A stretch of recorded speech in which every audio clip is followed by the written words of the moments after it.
Hi there, Lindsay here, the Frugal Crafter. Today, by request, I have a video on how to paint this goldfish here that I painted in my sketchbook made by my friend Rosie using these new Owin watercolors.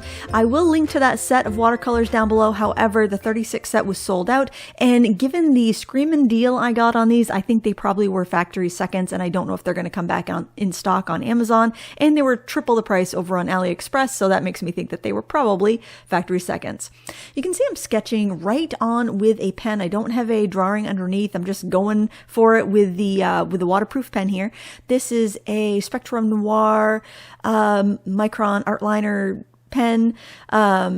You can use whatever brand you want. I think this is a 0.05 nib, and I generally, when I'm working on watercolor paper, especially something textured like this Arches sketchbook, I will go with a slightly thicker nib than what I want, and then I'll use it on its side. So you see how you can see my drawing and my hand's not covering it? That's because I'm using the pen on its side, and I'm not putting very much pressure. So if you want to do that technique, make your pens last longer, go with the thicker nib and just kind of use it on its edge. I just find that works really well with watercolor paper, especially since I like to use rougher watercolor paper sometimes. I love this little circle template. This was, I picked this up at Staples, I think, probably 15 years ago. It's by the See-Through Ruler Company, and it's just a circle template, but you would not believe how handy this thing is. I use it all the time for bubbles or just drawing circles. I sometimes like to take an illustration and put like a circle behind it just to give it like little bit of a shape, and I use it all the time. Can't recommend it enough, and you can find them on Amazon real cheap. In fact, I will link up everything I can find in the video description for you.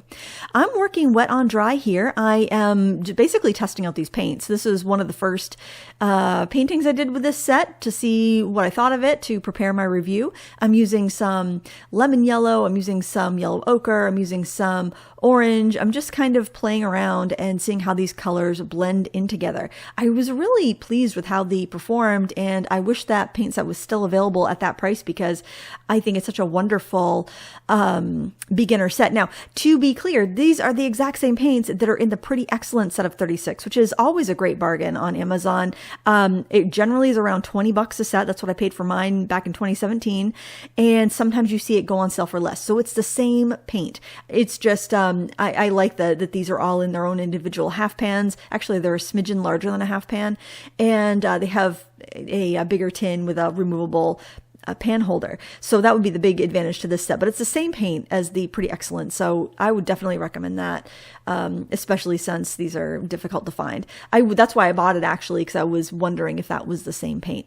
I'm using my Creative Mark Mimic brushes. These can be found on Amazon or Jerry's Artorama or in my signature paint sets, which are more expensive. I mean, I'm always on the lookout for kind of those steals, and yeah, I do find the Mimic brushes to go on sale a lot too and be a really nice affordable brush and long lasting as well. I like these Mimic squirrels because they don't have fur, they don't use any animal fur, and they hold a lot of water. So they act like a squirrel brush, but they're more resilient, I think. They last longer, and you don't have to worry about the animals being harmed. I like to add in little bits of complementary color, such as that really pale blue on the tips of the fins, and let it kind of blend in. I took some ultramarine blue and mixed it with some of that reddish orange color that I was using to make a real dark shadow color. It almost is like a eggplanty, shadow purple. It works really well for shadowing kind of this orangey gold color. And one other thing I like about these paints is that on Arches paper, I can actually scrub it back and lift out areas if I need to, which is nice. But they also work well for glazing, which is also really nice. So, hey, if you're in the market for some inexpensive paints, or you want to get started and you don't want to spend a lot of money, but you don't want to sacrifice your learning, it's just a great set. See, you can see I'm lifting it out there just by painting water and then lifting it up with a wet brush, or I could even blot with a rag and lift something completely up. Like, I realized that the face should have been whiter, and so just went over it with water and pressed a paper towel in there, and easy as pie. Look at that. Also, I could add some texture onto the fish's body by pouncing with a paper towel to get that little bit of a fish scale texture, and then I can go back in with paint and kind of dab on some of those fish scales, so I get that almost iridescent quality. Now, this would be a really really fun project to go in with some metallic watercolors. I've noticed that a lot of paint companies are including metallic paints in their watercolor sets, or maybe you've got some old eyeshadow, gold eyeshadow that you never wear. You could add that into your watercolors. It's mica. It's the same thing. And you could add that into your paints, or you could use even metallic acrylic.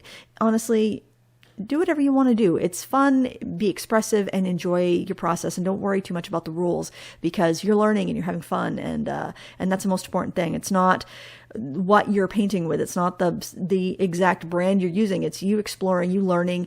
You got to put time behind the wheel. You got to put time behind the brush to get better. It doesn't matter so much the brand you're using. It's the fact that you are using it. Now, one of the techniques I like to do is spatter, and then go in with a clean wet brush and kind of dab out some of the spatters. So that way I don't have to put a big background in here. I don't really want a background, but I can kind of get a little bit of depth and movement and wateriness to it. So it kind of looks like bubbles and waves, and that's kind of the look I was going for. Now, when I was getting ready to edit this, I thought I spent about an hour on this sketch.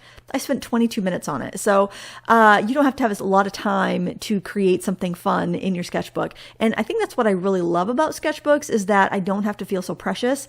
I'm using both sides of the paper, so it's very economical that way. And because I can close it up and put it away on a shelf, nobody has to see it. I don't have to feel the pressure for everything to be frame worthy. I'm never going to frame the things in my sketchbooks. They're going to stay in the sketchbooks. So it relieves a lot of the pressure of everything has to be perfect.